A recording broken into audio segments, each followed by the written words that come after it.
the Louisville Association for Community Economics, which is a nonprofit cooperative developer that's leading efforts, coaching, supporting the big cousin and auntie of the Louisville Community Grocery. Tiffany Michelle Brown here is one of Lace's co-directors, and Joseph is floating around somewhere here, so y'all can talk to them later about the co-op and Lace. And I have become a consultant with Illuminate since getting into the co-op work, and so I'm wearing that hat today too. The topic of interest is how do we work together collaboratively around issues or difference of race, and particularly how to be a Black-led co-op with support from other folks. So today, what I hope that you get out of this workshop is a better understanding of Black leadership, just generally how to work together with other people, and how to check your privilege. So we're going to start first by gathering into some small groups. So I want us to break out into groups, Black people and non-Black people.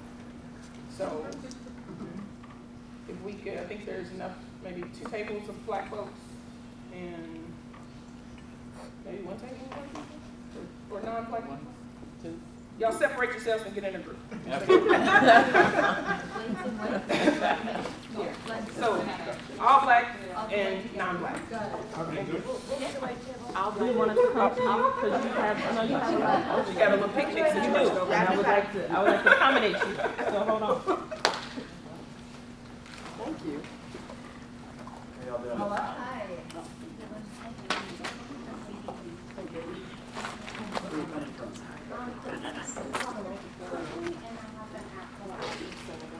No, please do. I was going to say, I'm over here munching. And so in these small groups, the question that you're going to answer or discuss for the next maybe 10 minutes or so is why are we working with them? Why are we working with them? Is that our question as well? Everybody's question is why are we working with them? You know who you are. Why are you working with them? And I'm going to let you decide who did it. That's the question. Are our tables mixed or are our tables not mixed? They're all Black and non-Black. Oh, separate. Okay. All Black. Oh. So y'all can join this table here. Are you participating or observing? Come on. Trying to decide. Or y'all can break up into different groups if you want to, or y'all can be in one. It doesn't matter. Yeah. I can scoot back And I'm going to ask somebody to just keep some notes, and we'll share out. So just the general question, and I'm not going to. Why are we working with them? And I won't record your group talk stuff, so you're all good. You're not being recorded right now. Ah, perfect. Yes. Do we have a choice? Is my first answer. That's my first answer. Yeah, I'm going to say yes. That's true. And first, my answer would be That's true. They have access to resources.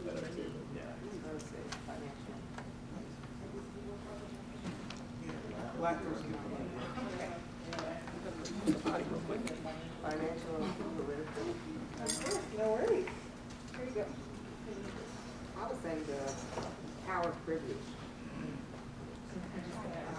Leveraging their privilege. Okay. Why are we working with them?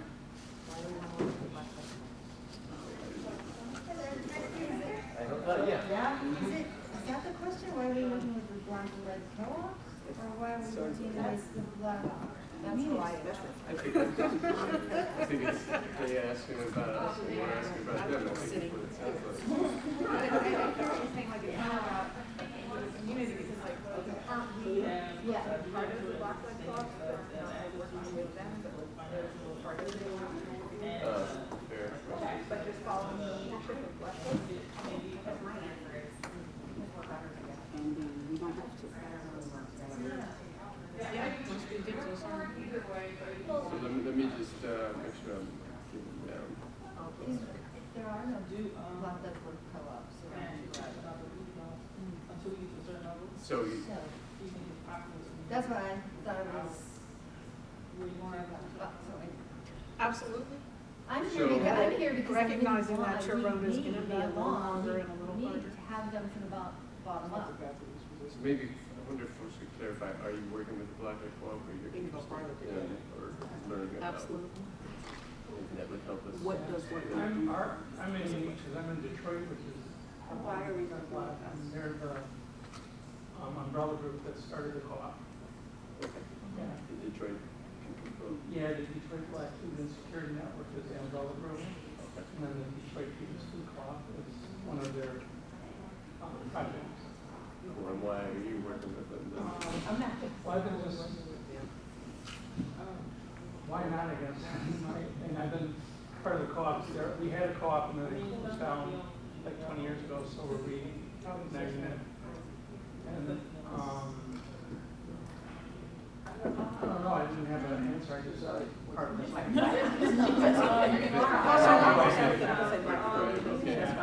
So, Somebody else want Because I think when she asked this question, we defined. oh, Yeah. yeah, coming together in brotherhood, in solidarity. So whether it's co-ops or Or other marginalized, because extremely poor white people. Oh, that's what she said when she introduced it. yeah, she said you define what them is. Okay. So maybe we don't need that. Yeah, well, maybe. The other thing kind of is, top how do point, you we'd define say, like, community, just a and brief since we're being sentence about your gentrified, Context. what is Yeah. community? And then answer. Can I run the organization Good job and with profit that. off of them like they do with us? What's your situation where you're?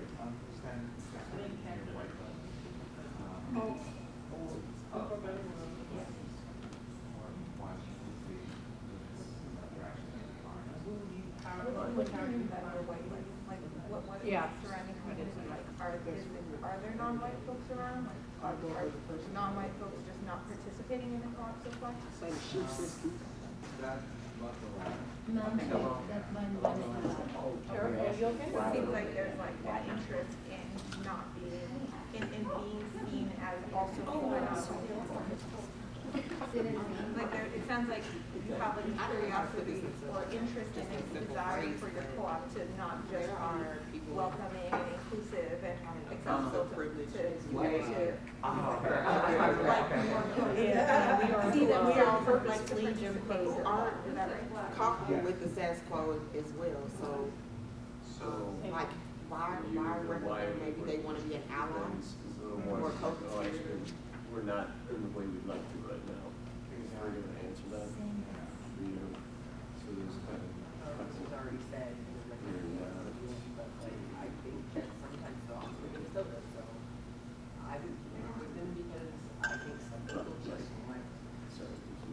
Neither, like Nina said. And that is, something very you know, so, different. yes, you're helping. I think that's part of the Okay. As a shield for those movements.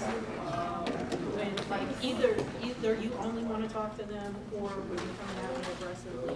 That's for sure. It's a very context Who's of willing to have a answering. But that's all necessity too. It is.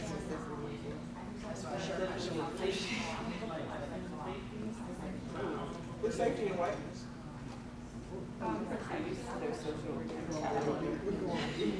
Yeah, define and privilege in community. But that's good. Safety and protection.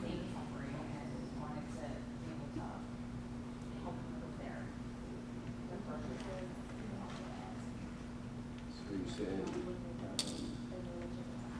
from a consulting perspective, there's a value of folks having access to healthy food, and that's why we're addressing it. Yeah, okay. We did get to define them. Right now I live near, Although we haven't. Houston, New York, which historically has a lot of black folks, and there's changing demographics, a lot of folks here, non-black folks are coming in, and a lot of our most active and participating members are white folks or non-black folks. And I think in our leadership, it's been a priority to make sure that there are people of color and there are people who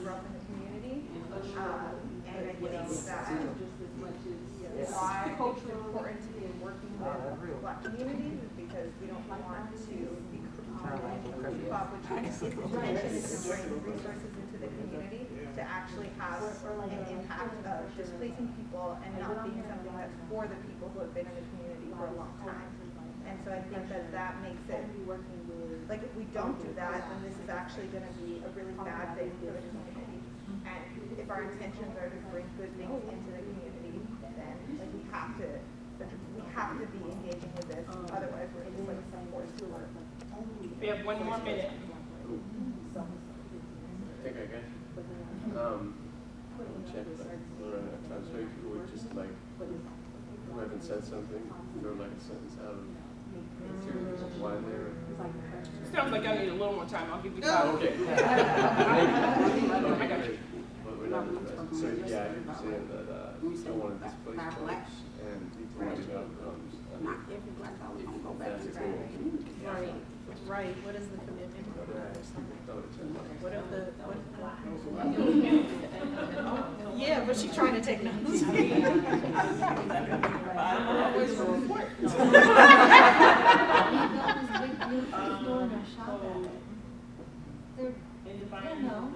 white folks don't have to come in and say this. Like, we need to be. I don't know this phrase of, Yes, or something you want to specifically write down, but I'm trying to think. defining them, I know, yeah, I got can something. them also be our own who are not like,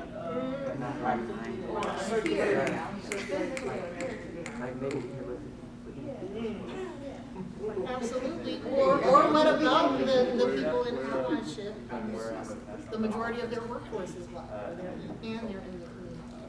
So they show up better than this other side. right, yeah. So that person doesn't have to be black, but they understand the problem with this and that because they have adapted to the culture, but they are immersing themselves and committing themselves to solving the challenges within the community. And they can be more open-minded and more committed about, being involved in the co-op and than somebody who is black and may not bring Can't be problematic. exactly, and that can cause problems, like, so why am I working? I'm thinking of all the how it's always done in conflict communities. They move up for, like, Talk about, we named it in privilege, but yeah.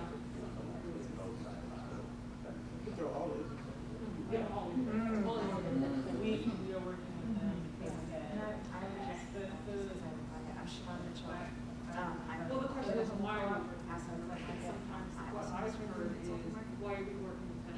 Maybe they're never going to tell us or why are we working with them? Like it's almost a time like why are we involved in these Southeast kids organizers on those co-ops even when it's around communities? Can I add to that? And I would say, why are we working with them, like on the side of things? so,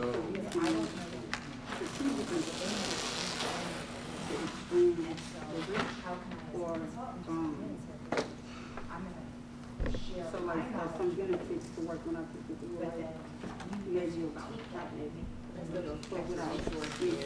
I do, no, because I agree with all of that, and something I just said too, but I think when we are stepping into those spaces, we have to be fully aware of those things, so we know what our exit point is too, like, if we're doing this for access to resources, and we know we're jumping into spaces where there are parachuters and carpetbaggers and et cetera.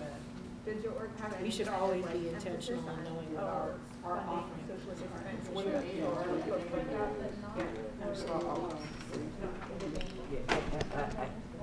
So probably like, we have a shared future, so like I don't know if we can get like to our full goal without everybody. But at the same time, like I feel that we have, like a better word, juice, and it's like in my opinion, who's driving this bus has been replaced, and like we drive this bus now because we're the ones that's actually able to get this job done, and they've had so many years haven't been And able still to, can't figure it you know, out. so they need some healing. You know what I mean? So yeah, I've had a fit with this story. But there's a way to be able to, Yeah, is there a yeah. way to work together, but not? So that can. With us in the lead. Why? Yeah, I think it needs to be named, right? So like in our co-op, like right now we have an interim GM who's white, but he comes underneath black leadership, and like he names it, he acknowledges it, you know what I mean? And so like, but not all white folks can do that. You know what I mean? And so they're like, no, like you gotta come underneath because, you know. So I think it's like, you know. The last one I can share. We almost gotta, that's why I think we gotta redefine blackness, because, Good notes. Brendan, for so long, like the assumption, like to get out of race, we can't get out of it without naming it, because like it was the naming that created the conditions, you know what I mean? So like how do you get out of these conditions without like naming, redefining black to be like, you know, Ubuntu, you know what I mean? So ways that might actually Even if we work to make sure the black is always centered. yeah, exactly. And I think it's just from my perspective, Kind of wanted to it's put in like shared value, get free because ourselves to. there might be There's a non-black people Orion, who like this want the same Australian, thing. Aboriginal. Yeah. I think there's a lot of that. Absolutely. Yeah. Like if there are no shared Working on some values, river are you project, and actually some white Australians came to. So it's what are almost, the benefits? And she was I like, think to her point, so it's the value more in the skin color, right? But like, Absolutely. there's some black people that are, oh no. So that's some of it for me too. I feel like that should that- always be the I driving think, force to bring in people together yeah. in general. Like, I guess if another way you to put are it is, trying to build capacity what's or the, just thinking from a relationship table game building, where like nobody's it's freaked like out much for me. I think it that's part was of one of it. these sessions I was in today, and they literally led with But any things people want to have the or key know things about? that needs, the 3 key things is like just. Yeah. I forget what the other one was, but I was like, yes, always looking for those things, and you'll just get straight to the point of like, is there synergy here? Are we aligning, and should we even move forward? So I feel like people don't think about that, and they're just like looking at the obvious things. You're ready to talk to each other?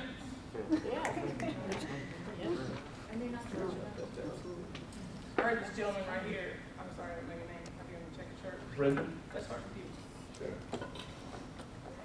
No pressure, right?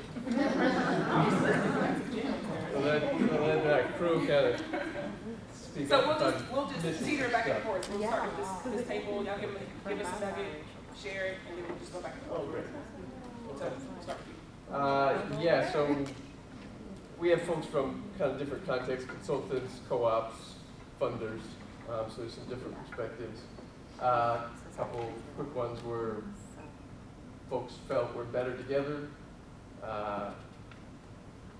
Some folks here with us from Detroit said, why not? It's part of who I am. So I can keep going. But Okay. bounce back. Yeah. Yeah.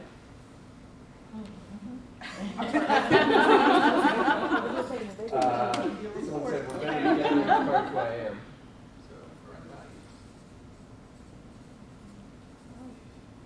Okay. Well, the first, I'm going in order. So do we have a choice?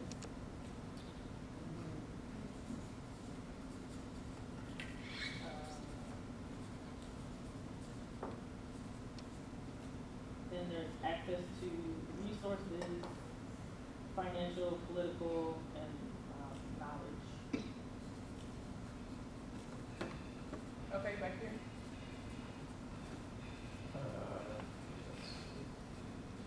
So, yeah, I'm going to bounce around our list a little bit and take advantage of being a scribe and share my own. The racial wealth gap was a piece of it for me, that if co-ops can be a way to move that needle, but also that really getting away from the paternalistic, like I've come to help you kind of thinking. there's a line that I shared. Australian indigenous woman said that to some white Australians who were coming to work on some project, if you've come to help, we don't need your help.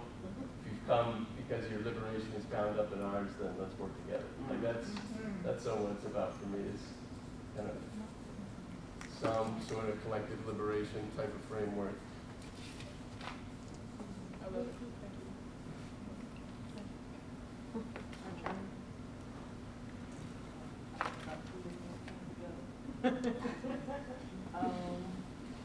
There's, we got into all isms or many isms. So we talked about classism. So we're also talking about the benefit of having access to someone else's privilege. Because there may be times that it benefits us to, or someone, we're going to have these positions to have a white ally who can be in front of you, right? So that you're, in the case of less conflict, when it's adversity coming towards you, it's like, well, I can just kind of be behind this person. That was a lot of fun.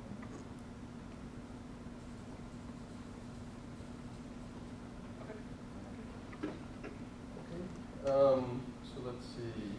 Oh, I'm sorry, did you guys have another one? Oh. Sure. Okay, yeah, so, in the hopes for a better world, why not work?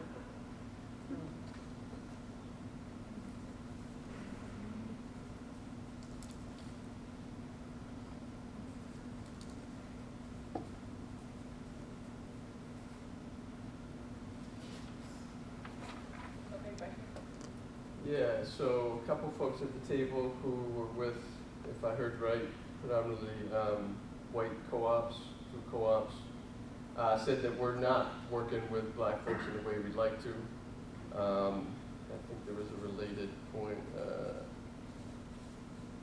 of, just wanting to shift that.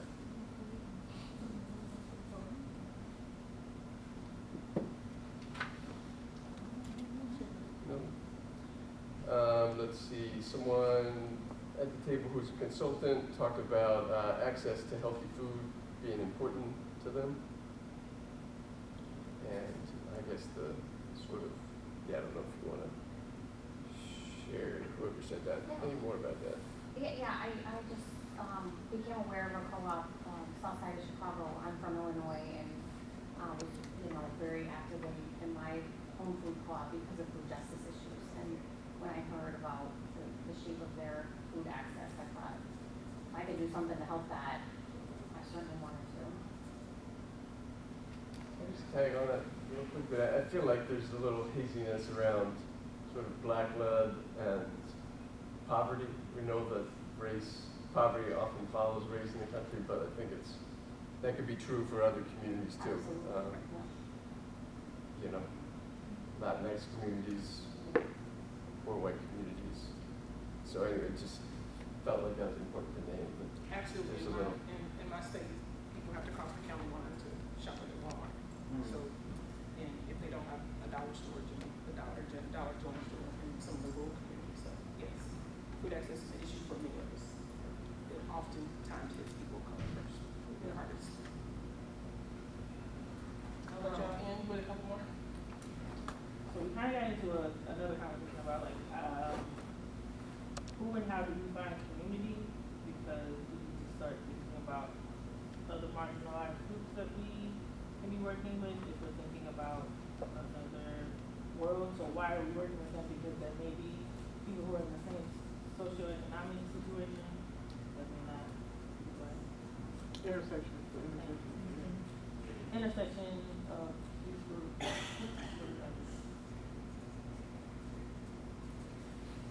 I appreciate the collective liberation. Absolutely. Try. Was there one more? Did y'all have?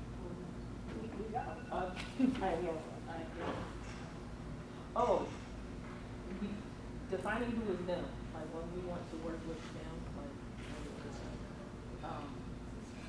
were thinking a lot about that. I know that doesn't necessarily go up there, but I did want to say that. Like we were thinking. Yeah, and defining shared values. Yeah. This is good. This is great. So, I work, my homie, my ace, we're yin and yang. Her name was Amanda Fuller, white lady. She's been my rock. We work very closely together, and we are collectively very clear and continue to press upon our team that we are going to work with anybody who comes to the table, and we're going to value and appreciate and support Black leadership. And it ain't been easy. It's not been easy. So I'm gonna share some stories as we kind of come through, and then I'd love for us to have a really robust conversation about defining the then and the why. But I want to first start with talking about Black leadership. So I have been our founder, kind of chief organizer, chief fundraiser, and so happy to be able to pass the baton to new Black leadership on our nonprofit side. And I recognize that I don't represent the neighborhood. I don't live in the neighborhood where we're working. I have in the past, but I don't now. And I have also had to understand that I come with privilege. I've got a master's degree, and I've been able to hustle and make a way to give my time when I wasn't getting paid to do the work in ways that a lot of people don't have that agency. It has not been easy for me. It's not been easy for me at all. But I still have had to check myself and check my privilege that many of my neighbors don't have that flexibility or haven't been able to take the risk in the same way in which I have been able to. We're not monolithic. I heard y'all talk about that. I'm glad that y'all did. Oftentimes, we sometimes don't understand how different we are. Black people don't always appreciate the plethora of opinions, experiences that we all share. And sometimes we come to the table as if we're all broke and poor and don't know anything. And the beauty of the co-op work is that everybody has a superpower.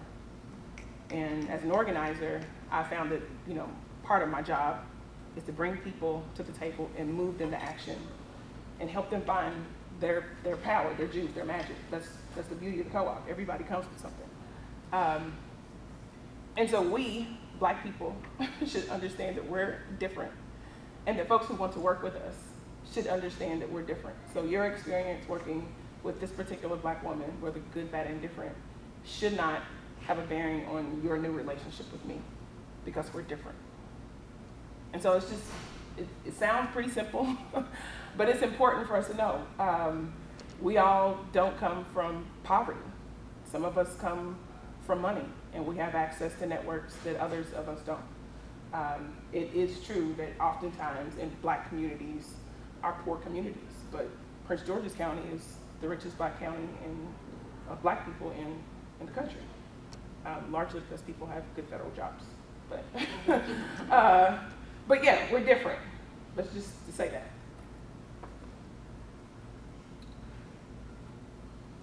And because many of us are under-resourced, we don't have a lot of time to give. I made a risk, took a risk to be outside of my family, to give my time and talent to our community at the time, year and year and year, and had to figure out what to do with the kids, or figure out, when I'm away from home, what to do. Some people just don't have that. And so when we're organizing in communities, we have to think about everybody who's coming to the table. I remember this young man being at a meeting. This is actually in another world of my work. I was working on a neighborhood plan, actually in a neighborhood small town, where we're gonna be. And his mother was really important to being on the steering committee to me. As I was a consultant, I'd met her. She represented the neighborhood. She worked in the school system. And she was like, Cass, I can't come to the meetings. I've got my son. And I was like, girl, just bring him. We'll figure it out. And there were times that I would leave the meeting, and he and I would hang out in the other room if he just needed to run or laugh or whatever. But we had to create the space and be very creative about that. We have lost leadership on the co-op side because of that. People don't have the time, and we've had folks ask for stipends, and we're trying to figure it out. How do we value people's time and create space for them to be at the table with us, which is the next point, is creating trust by creating space. So when we first started organizing, if you came to Jade and I's workshop, you might hear the same story. But when we first started organizing at each other's kitchen tables. There was one particular couple, we went to a few different kitchens, and then there was one particular family that had a nice sized dining room, and they shared their space. And that was the way in which we learned how to be together.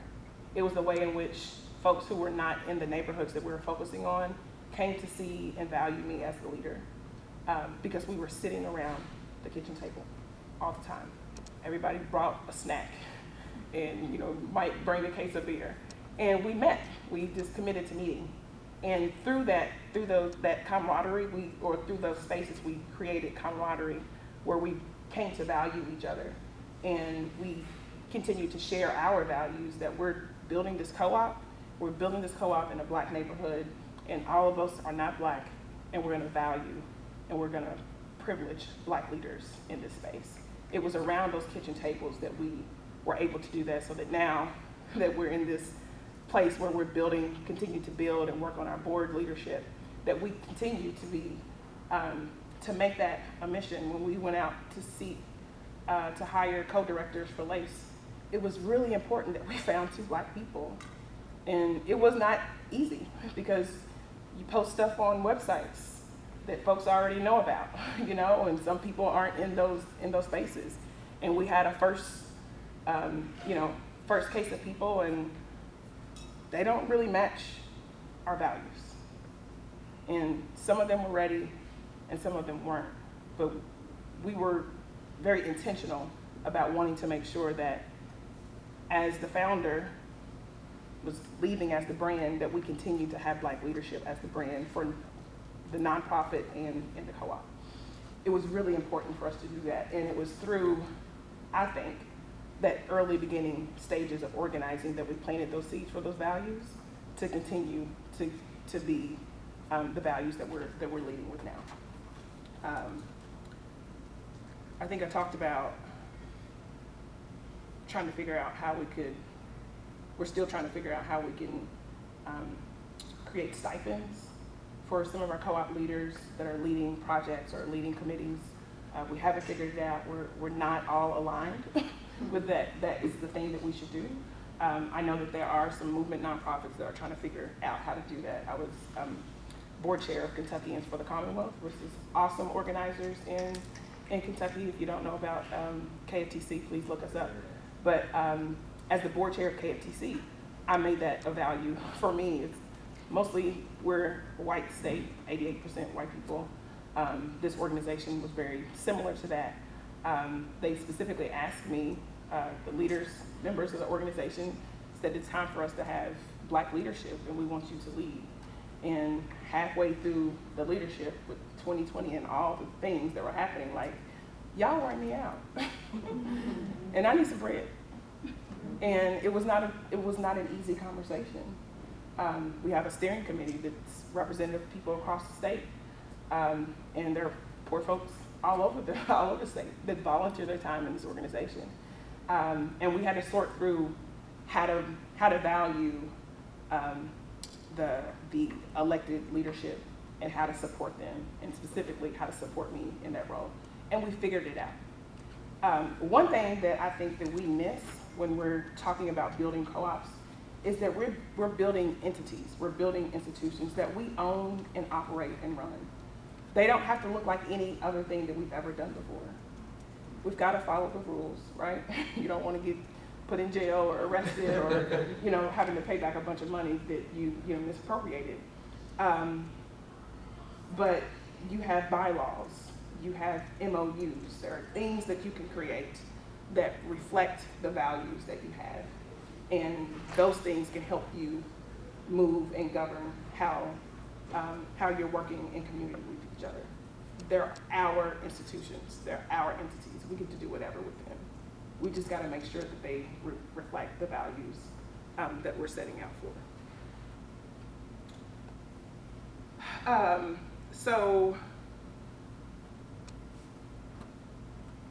as one of the founders, and Amanda can attest to the thing, we have had to figure out how to fall back, how to create space for new leaders. And Amanda particularly, because she's white and certainly not in the neighborhood, questions herself often, because she and I have put in the most work. We've talked to the most co-ops. I'm now one of our consultants, and so I'm in community with our consultant team. We've talked to the attorneys. We've hired the consultants, and so we come when other people join our co-op or join LACE. We have a whole lot of knowledge that we have and hold that other folks don't, and it creates. Oftentimes, it creates a situation where it looks like some folks are leading and people don't have a voice. And we've had to figure out how to fall back and be led by the North Star. So how do you do that? So the first thing are charters, SOPs, you call policies, whatever it is. But document how you make decisions. Document the purpose for this committee or the purpose for this working group. Set goals for this event. Anytime that you're able to collectively decide how you're going to do a thing is the way in which you can, what am I trying to say here? That you can kind of stop conflict before it happens. My colleague Jay Barker's here. She's a governance expert, and she and some other folks at Illuminate have been helping us come up with our committee charters. Leela was pretty good, Leela Klein with Co-op Dayton, really honed this in, like, y'all gotta have charters. Like, what are you talking about? Why does this committee exist? What's the purpose? How do you become a member of the committee? Because then people step into the committee and they understand what the rules are. So it's not just that's because Cassie said it. It's because we've decided some time ago that this is the purpose of this team. And so when you come, when I tell you like, actually no, we can't do that, it's not because I'm being, the butthole, but it's like, no, that's actually not what we're here for. These are the things that govern this committee. This is why we're having this event. This is why we're doing this program. So documenting things is one way, and having a conflict resolution plan. We don't have one. Somebody sent me one the other day of Tiffany. But does anybody have that for their co-op? Michelle?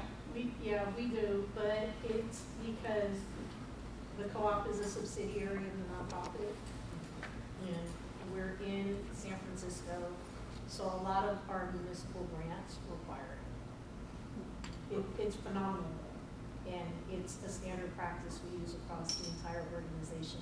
As part of earlier, we were talking about community agreements and partnership agreements. It is part of every partnership agreement we have, so that we know how to off-ramp partners that we do not feel comfortable. I didn't think about the partnership piece, but that's another way. I was in the fundraising workshop earlier talking about how we didn't call Yum Brands back, which is a big corporation in our community that wanted to give us money. And we hadn't had that conversation about how we create partnerships. And Amanda and I did we got the call, and we made the call that we weren't gonna call them back because we, as a co-op, hadn't had a conversation about how we take dirty money. And our leadership wasn't in the position to have that discussion. We weren't there yet. I think now we could. But having those things written out so that when the time comes for conflict will arise. You haven't had it, good for you, but it will come. I have a question. you come up with the charter before, like, adding community into it? Or, like, did y'all do charter and then add people, bring on people to the co-op? We were bringing on people before we had charters, but that's just because we didn't have our consultants. If we had our consultants early enough, we probably would have done that earlier. But yeah, they were pretty clear about, like, you know, some of the committees we had some clarity about why they existed, but others we didn't, and so they really drummed that in. And right now I'm being very transparent, we've got 4 committees, and we have 2 of them that are working, and 2 of them not right now, because we were lacking some leadership. We got some things we just got to sort out, but yes, they told us to have those charters, and it's really been helpful. In your charter, if you're having like 2 of yours that aren't working, do you have a process in there to dissolve something if it is no longer working? I don't think we do. I think we just didn't have the leadership. Like our kind of how we've been running is that each one of our committees would be led by a board member, whether it's a board member from Lace or a board member from the co-op, and particularly our outreach committee. I'm really telling y'all all this. I'm sorry. No. Our outreach that's okay. Our outreach committee, we really wanted led by, you know, our co-op leadership, and our co-op leadership just really hasn't stepped up to feel comfortable doing that, and so we've kind of disbanded it right now until we bring on some more board members of the co-op, and we have got somebody who's excited and who's got the agency to do that. Like, it just, sometimes we keep trying to do a thing and we don't have the right resources to do it. And you have to fall back and say, you know what, we just can't do that right now. And for us, it's let's focus on our board leadership, and then we can come back to that. But you guys, both of you all asked 2 good questions. We should definitely have a dissolving or how we stop a thing policy. Yes, Just to say, that's why the Illuminate Library, they recommend that you put a dissolution date, like annually, like you check in at least every year. We still need this committee, it's still doing what we wanted to do, so they don't just kind of go on indefinitely. I think we did that with like MRA. Mm-hmm. Our Market Research and Real Estate Committee, that committee was charged with finding a location in office space, and it's done. And so, like, literally, there was an email from Clara a couple weeks ago. It was like, hey, y'all, we've done our work. And we've been meeting for, like, 3 years, I guess. And it's been, like, that one and our fundraising committees have been the most robust. But that committee's job is done now.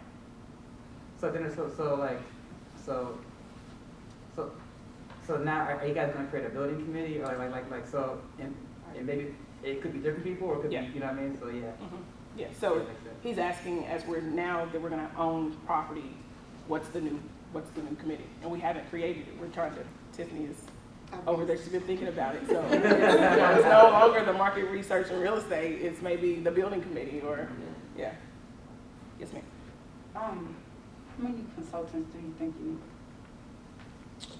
And I can explain what I said. I'm asking. Do I think we need? Yeah. I think we have what we need at the moment, or what we had in the startup. I wish that the consultants that we'd had them earlier. But we're moving into like our pre-development stage now, so the consultant team is gonna look a little different. Like the folks who have been supporting us, some of them will continue, and then we'll be bringing on some other folks like an architect or a store planner. I guess because as I'm asking that question because we have a consultant, the Center for Community Ownership, and they asked some questions, but it was like up to us to decide. And I think that, like, I have a lot of knowledge about co-ops and principles and things like that. The other 2 people, not necessarily so. And I think that for me, some of the conversation needs to be a little bit more facilitated.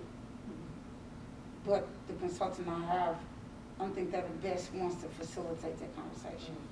I think you got an answer. I'm also doing a workshop tomorrow on managing consultants. I'll be there. Yes. I'm just curious if you all in Kentucky or others, I'd love to talk with you, can say anything more about conflict resolution. I was part of a couple small co-ops in Alabama, not food co-ops, some other businesses. And we had board members, they just had to agree to like a very simple thing of, if there's a conflict, talk to the person individually. If that doesn't work, you have to talk with a third party. If you're not willing to, you're off the board. And like, so just, we sort of have drawn that out into some more detail now that we've actually used it for some conflicts. But I'm curious if, this is something we kind of made up. I'm curious if you all are. No, it's the thing, like I just told Tiffany, somebody literally just sent me a conflict resolution process, that this is a gentleman who works with formerly incarcerated folks. And so he sent me something, I'm gonna look at it and share it with our team, but we need one. And I think there's, outside of the co-op space, particularly the movement world, we need that. We need some folks who are healers, who want to really step into reconciliation. So if you have anybody on your team that's even somewhat interested, there are tons of resources out here to get people trained up to do it. I think everybody should have somebody on their team that's committed to that work. So ours is on paper a lot more involved. Those are the steps, right? Those are the basic steps, but there is an outline system, and the waiting to bring the third party in is usually a bad idea. The reason we have it across the board in all of our projects, including the co-op, is because you are dealing with, when you're working outside of the community or the organization, you are dealing with extremely different power dynamics across the board. Like within community, we are the authority, and community sometimes, because they are so oppressed, can't get out of hand, right? So we hold all the power on that one because we're who they trust, and they don't even necessarily trust other people in the community. But like we're dealing directly with elected officials, with corporations, with various levels of other foundations,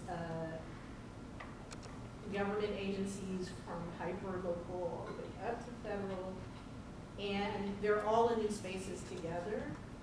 So for us, bringing the mediators in and bringing in mediators that actually look like us and share our values is critical. So as you said, there's a whole industry of people who specialize in this, and honestly, no matter how good you are on a personal level, at like the fusing situations, you really want to have that extra layer between you to come in and check things out, because when the conflict arises, there's always a little bit of ego involved, so you can't even see your contribution to it. And if you do it up front, most times the conflict can be very quickly resolved. If you wait to bring someone in to help you, usually those relationships are damaged. Honestly. Like if you're trying to work through it yourself and you don't have a full picture of everybody's perspective, by the time you develop that, you've already crossed some bridges that, or they've already crossed some bridges that you're not going to step in and repair. Michelle, you moved me to my last point. Absolutely. No, like this whole slide is speaking to, 20 years of experience in justice and organizing work. We have to decenter ourselves and our needs. And everybody comes to the co-op with something. Like even our funders, they're giving you money for some reason. Maybe it's because they like you, maybe not. But everybody has self-interest, right? So it brings us together, and we're assuming that we share some self-interest. And sometimes, again, we gotta fall back. We haven't gotten to the point where we're actually talking about food. I'm gonna fight over arugula. I want arugula, local arugula, hopefully. But you know what? I might have to lose that fight and just get my arugula at the farmer's market if it becomes an issue, right? But we have to understand, particularly those of us who come with some privilege, that sometimes our needs are just not first. Oftentimes they shouldn't be in this work. They should be about the collective. And sometimes there's a minority of us that might just need it. We might just really need to get that gluten-free whatever in the market, no matter what it takes, because we know that these 20 families are not going to get it any other way. Yeah, I appreciate that. So so to me, it's like how do we know when we're speaking for the collective, and like we're that voice at the table, and when it's just like I was my arugula, you know what I mean? And so like how do I, you know what I mean? Like how we know that difference, you know? I think like sometimes, you know, like we have a responsibility to like we know like the community wants this, you know what I mean? And I don't care what people say, like this is what the community wants, you know what I mean? Every time it's like, well, you know. And so like how to know that it's you know, I don't have the answer to it, you know what I mean? But it's like it's that dance of how we you know, decenter ourselves, and like does it still show up as I'm decentering or something? Right. So I'll give a story or kind of a lesson that I've learned in my advocacy and work. I'm also an urban planner, and so I follow development and have offered those skills and expertise in our community when it's needed. And I'm a policy nerd, and I hate Walmart. And Walmart had the opportunity to build on the site that I really wanted our project to be just a few years ago. And our city government was going to give them money, promised to give them a bunch of money, allowed them to not follow our land development code. And myself and a few of my comrades stepped up to the plate to challenge those decisions. I did not want the Walmart, but I never said it publicly because our community really wanted the Walmart. We didn't have, kept having grocery stores closed, and our project had just kind of started organizing. And how dare I say, yeah, you got to go somewhere else to get the baby formula or whatever it is. If people really want the damn Walmart, let's make it the best Walmart. We know what Walmart has done in Chicago or what they did some other place. Why can't they do that here? And I learned after the fact. So that was me decentering my needs. But I really wanted to be sure that we held our local government accountable and that Walmart understood who they were fooling with when they came to our community. The community lost to Walmart. Walmart was never told no. They said they were told yes the whole time, and they eventually walked away. And we got all kind of flack, which is interesting because I got to say, well, we're pretty powerful If it's us. If it's us, like is it the incompetence of local government, or are we just that bad of organizers? But anyway, this needs to be there. But in decentering my needs, I also learned a valuable lesson in terms of how to engage the community. Like, I'm a policy nerd, right? So I wanted to argue about the policy and the land development code and all that, when people really just should have been shown pictures. They didn't care about our op-eds. They didn't care about us talking to the planning. They didn't understand what a setback was. But when we showed them a picture of what Walmart was proposing in our community and what they had done in other communities, people were like, oh, that was what y'all was saying. And we was like, yeah, they should be at the corner. So she ain't got to travel with her babies, half a block to get to the Walmart. So just having to, after that, we, had to kind of come to Jesus meeting with ourselves about like, well, why are people still so mad at us? And we had to have a conversation with ourselves about how we showed up as advocates in the community. And we made some assumptions that people would read the paper and read our op-ed, or that people would show up, and people did show up to the planning commission, but people who were just like, we want the Walmart. But we should have been thinking broader and thinking about who we were talking to and thinking about using pictures a lot more than words. So just kind of in that story is be thoughtful in how you express your own values, and how you stand up and show up as a leader and wanting to get your needs met. My need was really wanting to hold our local government accountable and educating our community about why this process was wrong from the jump. My last point is no takeovers. So I talked about privilege and how some of us have more time, more resources, And we can show up and keep showing up, but it doesn't mean that we always have to be decision makers or that we always have to be the leaders. And again, sharing our business, we family. We're at a point in our development that there's some folks that are on our board who should find somebody else in their community that doesn't look like them and invite them for that leadership space. Like, and I did that with our team. Like, I told my team, I've been the leader for 5 years, and in October, I'm not going to seek president of a nonprofit again. Said it for 9 months. And when the time came, it was like, huh? What? What are we gonna do? Now we don't have a black leader on the lace board. I'm telling y'all for 9 months. So we've got to be intentional about cultivating new leadership, about putting a plan forth for new leadership.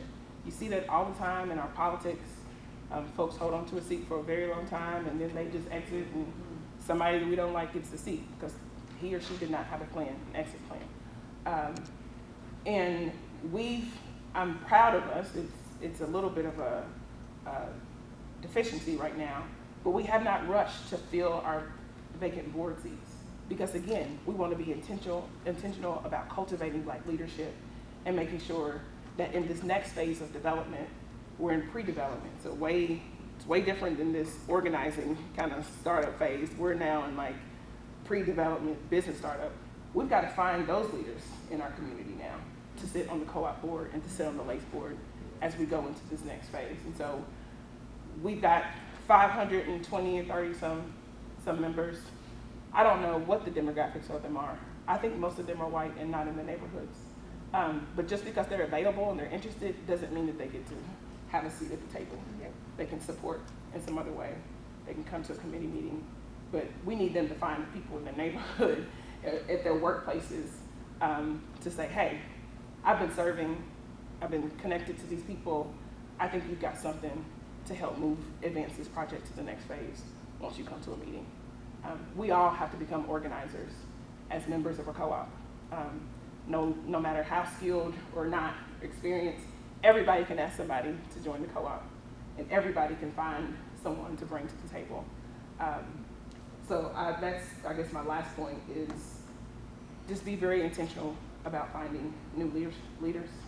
If you're sitting on the board and everybody looks like you and everybody has the same thoughts and same backgrounds, maybe you should take a seat back and find somebody else to diversify that table.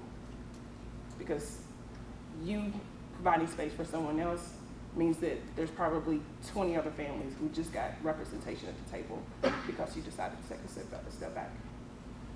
So I so appreciate the fact that you guys are leaving spaces open for them.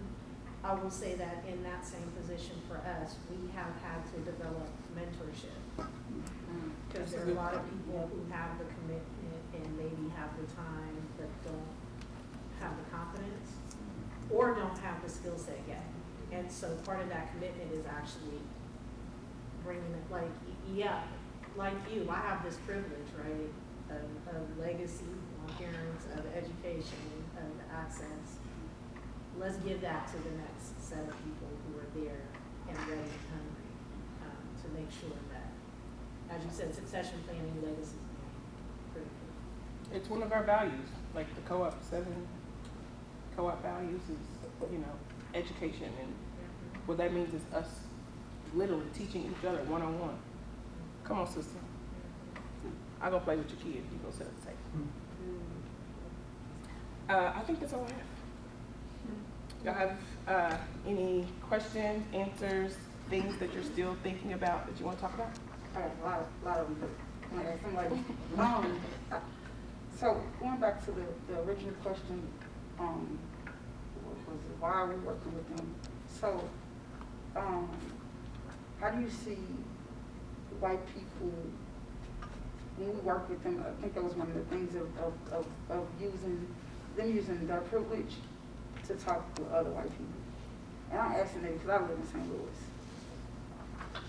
And philanthropy runs the city. And so I've had to be very creative in going outside to get funding to try to break up that culture. But there's a dire need for other white people to really talk to like and hold accountable white people and saying, they don't want to give up the power. Yeah, I agree. It needs to happen. It's partially what's part of our success, but I would say that, you know, like I said, Amanda and I have been, you know, we thick as thieves, and so we show up together. One of us is on and one of us is off today, and it's pretty natural most of the time. She's pissed off about something, I'm like, ooh, I'm gonna let her take that. But yeah, there's power in, you know, in diversity. When it's a Black-led project and you show up with somebody else, sometimes people don't even expect it. And particularly when we show up and Amanda's hitting them hard, and I just, yeah, we really need your money. But yeah, it's a relationship, it's a partnership, and we have to learn how to speak the language, right? Like, there are racist people in the world, and they don't want you to show up at their door. But the same thing that you're articulating, someone else might be able to articulate and really connect the dots for that person to help move them to action. Yeah, you know, it made me think of two things. One was one of our goals early on was like not just opening the store, but how at the end of the store, doors were open that weren't open before, and that more of the community were inside spaces that they weren't in before. Cause like there were some rooms I was in at one point, like I've never been in this room with this, and I've been in this room for a long time. You know what I mean? So like y'all got these rooms for real. You know, and it's like so how we open up these doors that more people are going in, and I'm also convinced, especially like, you know, we have to build like parallel power, I think, in the sense of that, like if we rely on the local for everything, then it's like they try to keep you in a narrative that like actually is not for our benefit, right? And so like the more that we're able to move to pull resources down outside of that, then like now we're connecting national funding with community base. That's a whole next situation, right? And then even the city in the region have to recognize that when they have to shift. You know what I mean? Like, yo, why they giving money to my people you know before I what give them money? Yeah. Yeah, like it becomes this competition thing. Yeah. Right. One of the things I did say in the Making the Ask of Fundraising workshop earlier is you might hear people talk about risk. So this is more of a fundraising kind of thing. But you might hear people talk about risk. It's risky to make this investment in this project or with these people in this place. And we've pushed back. And we've asked the question, what's the risk of not doing it? That's angering me so much, because it's like, what is success? Because a large institution is the benefit of the doubt so often. It's large on something. Once you break down from your administrative costs to like where the impact is, well, what do those people really do? Like I'm really, because we're in a, so we're in a city where like, you know, there's so much getting to these large institutions, or like they're expecting these universities to like fix everything. They're not really expecting that, but that's the there's the comfort level. That's what they've been doing, right? Or whatever. This is what they're supposed to do.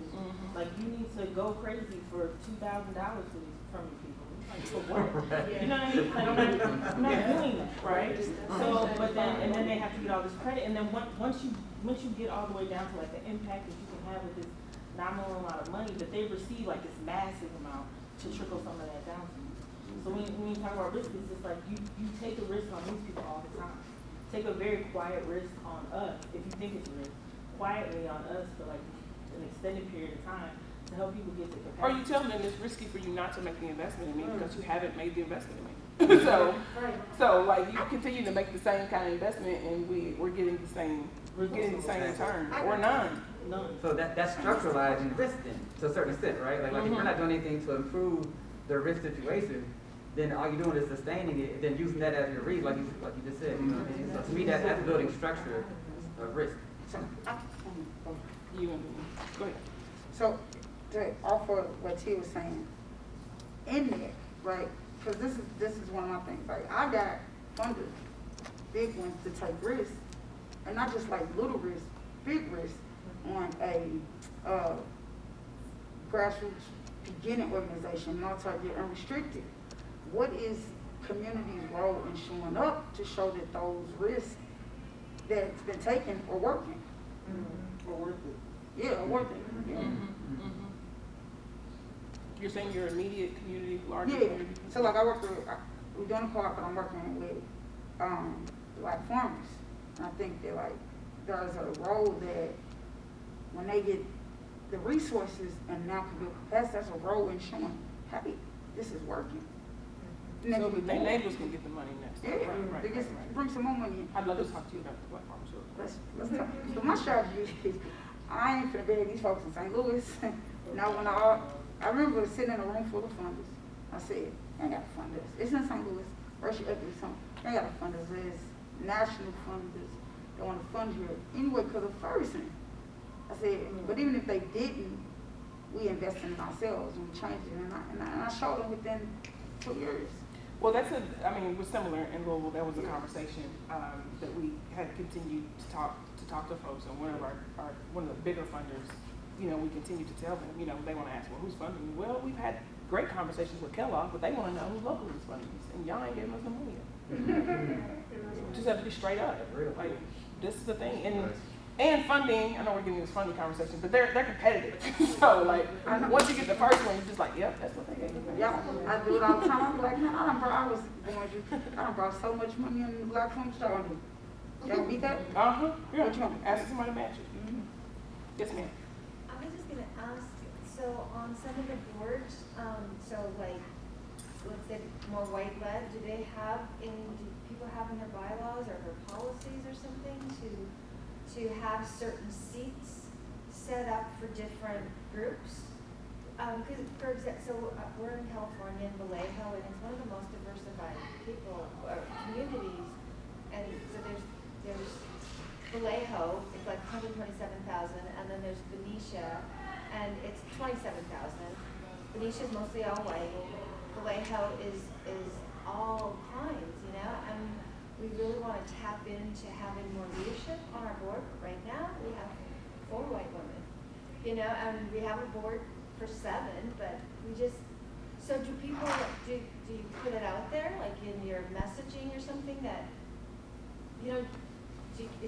can you do that? Like just say, we want, African Americans, we want Hispanics, we want, Yes, and you can have dedicated seats for those communities, yes. Okay, great. That demonstrates your intention. Otherwise, if you just put it out there, it's just randomly, I'm not, from San Francisco, I'm not showing that. Because you kind of don't want me there if you're not being intentional and asking and embedding it in your family values. We in our co-op's founding documents, we have a third for workers. There's a percentage that are in the neighborhood where the grocery store is, and then so it is kind of, it gives some parameters to fill those spaces. I can't remember the other parameters, but we do have some that are very intentional. Yeah, it's about intentionality. Yeah, I was going to say, it's sort of a necessary but not sufficient condition because I'm from Chicago Market and we do have some similar parameters, and we're a white-led co-op in a predominantly Black neighborhood. I'm the only person of color on the board. So even though we've said that we want these things, I think it goes back to, creating space and creating trust and understanding that, I'm able to show up for the board because I'm self-employed. I'm a psychologist. The surrounding community doesn't have that option. And I think that's where our board falls short in understanding and creating systems so that people are able to access those leadership opportunities. I think also, go ahead. Sis. There's a few things that come to mind with that though. There's like the intentionality of saying, okay, we want certain seats open. And then there's the conditions in which someone's going to show up and experience it, right? And then sometimes there's a real mismatch. So then it's like, well, we've invited people, but they come and they leave. Or we don't attract people, but the fact of the matter is that the work hasn't been done to create a situation in which somebody can show up and not just say, well, I'm on the board, but really actually have leadership when they're on the board, right? Because it's just one thing to show up and there's another to then carry out a white person's vision. I mean, I think it goes back to these questions that we're having is why are we working together? Why do you need people of color on the board? Why is that important? And you articulating those values and then creating the situation so that folks are welcomed, they can lead, have the agency to lead, and there's a reason for them to be there other than you just wanting non-white people there. You know, so having the intention. Because I guess to me it's just, you learn like, don't discriminate. You can't say specific religion, specific this, so that so that's where, it's just ignorance on my part. Like didn't know you could have seats set aside. Yeah, You and be can intentional. You can say inclusive things, you can't say exclusionary things. Our board has these many seats, 5 of them can't go to Jewish people. Don't do that. But one is dedicated to a Jewish person and one is dedicated to an Islamic person. That's inclusive, you can do that. Got it. And I would think too, like naming that also helps with retention. And it kind of helps you cultivate who's going to become a member of the chapter because they see you did that on purpose. And it holds you accountable, right? Holds you accountable because you just said it collectively in held the accountable. somebody took a screenshot, got a receipt. Yeah. I would say too, when we think about inclusive language, like separately from this out in mental health, on my website it says I prioritize the needs of Black, brown, and queer people. Full stop.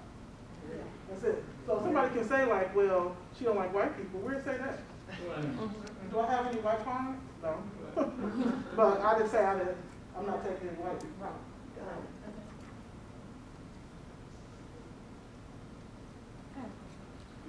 And it's literally on this same vein, but kind of like touching on what you've mentioned.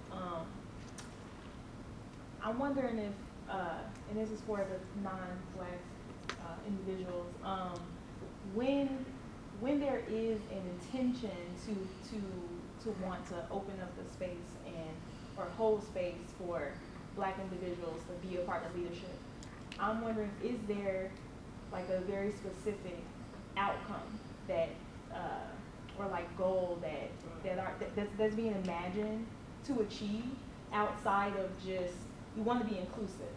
So like it's like we want to be inclusive, but like what is the actual intention of wanting to be inclusive? That's always my question, not a dig at all. Just always my question of like kind of like the question that we started off with, but in reverse, like why am I wanted? Why am I needed in this space? In order for me to actually feel like what is my purpose in being in this space? Yeah, like what's my value to this? And getting the honest answer behind that. Yeah, non-committed stage. Right. Outside of my value being because I'm Black, because me being Black is not a value that I'm about to show. I'm Black all day long. Right. It's like I'm always gonna be Black. Thank you. I'm glad y'all like it. But like, there's more to me than just being Black. You know, I got more sprinkles. I'm gonna let this gentleman close, but I was thinking, like, kind of to your point, like, what has made my relationship? I've been knowing Amanda for a while, but what has made our relationship and me be able to talk to other people about why I rock with her so much is that she knows and understands that her freedom, to your point, is connected to my freedom. That we have a collective, we're working towards a collective liberation. That's why we rock together so much. If the revolution's coming, she's on my team. She's on my side over some of these Black folk that I know. Because I know that we share the same values. Yes, sir. Oh, yeah, I was just gonna say that to your point, you were just mentioning. I think it is something like, something like on your co-op or whatever. If like, okay, I got these seats for some folks of color, and they come and they see the goals are 100% organic food, and it's going to be in this neighborhood and this price point. Then I mean, it's like exactly. The project has to, I think, be informed by those communities. And if it's not at that point, then at least maybe some way that it can evolve and say, hey, like we want to shift. So this is a co-op where folks feel welcome and like it reflects their values. And the only other tag I was going to say, just kind of for white folks, or yeah, particularly for white folks in the room, that I think finding some trainings is like really key too, because we got to know how to understand the layers of the country and the history to really be able to do this work in a deep way. So you know, I think there's some good kind of racial equity trainings out there and other resources. So I would say too to prioritize education over training. A lot of people take training to check on the law. When you said something about so we can understand, you don't have to, just have to accept it. You know, like these are things that happen, this is the way it is, you have to accept it. You can question in group, right, but still come with that same level of audacity that y'all might have for other things. When we talk about the board, like they're gonna come like, oh, we don't want to be involved in this for X, Y, and Z, maybe you should think about a stipend too. If you already know, like, this concept might be trash to that group, what ways can we incentivize them assisting while we get our shit together? Yeah. And that could be part of the why too, right? So it's like, if I'm trying to, you know, if the voice at the table does not reflect the market and the community that we're trying to represent, then like the why, like getting those voices on the table so they can give their authentic, you know, part inside of this. Especially if the second community is actually the larger community, right? And so like how is that being represented in our decision making process? Yeah. I would definitely say that, like, really emphasizing that last part though, so that way it's very clear that party or that person is also gonna see that actual return. You know, it's like I'm not just gonna be sharing my thoughts and my voice in this space, but then I have to wait years of maybe seeing an actual tangible outcome towards the insights that I've provided. So like, you know, being very, very transparent of like, okay, so we are actually gonna try and implement this. This is how we will try and implement this, you know, things like that. Establishing really good partnerships with folks outside of the community could be one way to start introducing yourself to folks to get the leadership. Thank you all. This was a great